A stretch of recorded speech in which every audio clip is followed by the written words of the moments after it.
BJP और आम आदमी पार्टी के बीच में क्या चल रहा है, हम सभी को देख रहा है।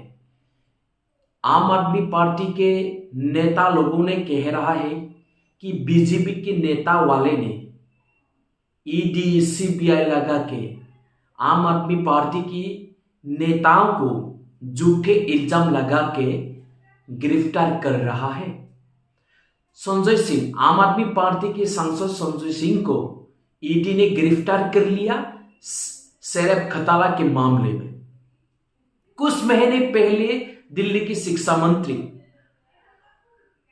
मनीष सिसोदिया के भी ईडी ने गिरफ्तार कर लिया था, उसी के सेम मामले में, शराब घोटाला के मामले में। सरकार के लोगों ने कह रहा है कि शराब घोटाला के मामले में शिक्षा मंत्री मनीष सिसोदिया को गिरफ्तार किया गया, सांसद संजय सिंह को गिरफ्तार किया गया, और इस तरफ दिल्ली के मुख्यमंत्री अरविंद केजरीवाल ने पूरा प्रेस कॉन्फ्रेंस करके बता रहा है कि बीजेपी वाले ने, मोदी वाले ने आम आदमी पार्टी के नेताओं को, मंत्री को, सांसद को झूठे इल्जाम लगा के गिरफ्तारी कर रहा है। अरविंद केजरीवाल ने बीजेपी वाले को चैलेंज भी किया है। बीजेपी वाले ने जितनी कोशिश किए, आम आदमी पार्टी को कभी भी कुछ कर नहीं सकता है। अरविंद केजरीवाल ने तमाम प्रेस कॉन्फ्रेंस करके ये बता रहा है कि संजय सिंह के घर में एक भी रुपया ईडी ने नहीं मिला है। मनीष सिसोदिया के घर में एक भी रुपया ईडी ने नहीं मिला है। उसके बावजूद भी जबरदस्ती गिरफ्तार किया जा रहा है, यह कह रहा है दिल्ली के मुख्यमंत्री अरविंद केजरीवाल ने। एक तरह आम आदमी पार्टी के सांसद की गिरफ्तारी, आम आदमी पार्टी की मंत्रियों की गिरफ्तारी, और दूसरी तरफ पत्रकार के घर में दिल्ली पुलिस ने छापा मारी है। दिल्ली पुलिस ने सीनियर पत्रकार के घर में छापा मारी है।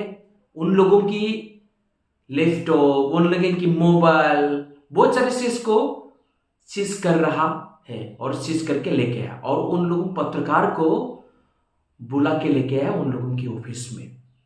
ऑफिसर शर्मा, जो तमाम बीजेपी के बारे में, बीजेपी के खिलाफ में पूरा अपना यूट्यूब चैनल में बातें कहता है, उसके घर में भी इसके घर में दिल्ली पुलिस ने छापा मारी।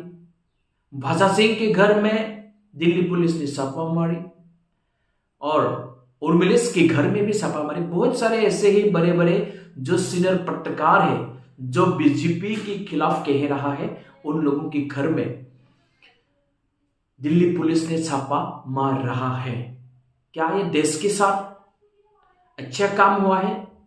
जो लोग करप्शन करता है, जो लोग घोटाले करेगा, उसको तो सीबीआई, पुलिस, ईडी गिरफ्तार करते रहेगा, ये अच्छा काम हुआ है। लेकिन जो बड़े चैलेंज उन लोगों के बीच में चल रहा है, अरविंद केजरीवाल ने बार बार कह रहा है कि बीजेपी वाले ने अरविंद केजरीवाल को जितना ही कोशिश करो, उसको कभी भी कुछ कर नहीं सकता है। और अरविंद केजरीवाल ने यह भी कह रहा है कि बीजेपी वाले ने 2024 के चुनाव में हारने वाला है, इसीलिए चुनाव से पहले जो बीजेपी और अदानी के खिलाफ संसद में या संसद के बाहर में कहेगा, उन लोगों को गिरफ्तारी करते रहेगा। ऐसा भी अरविंद केजरीवाल ने तमाम न्यूज कॉन्फ्रेंस करके कह रहा है।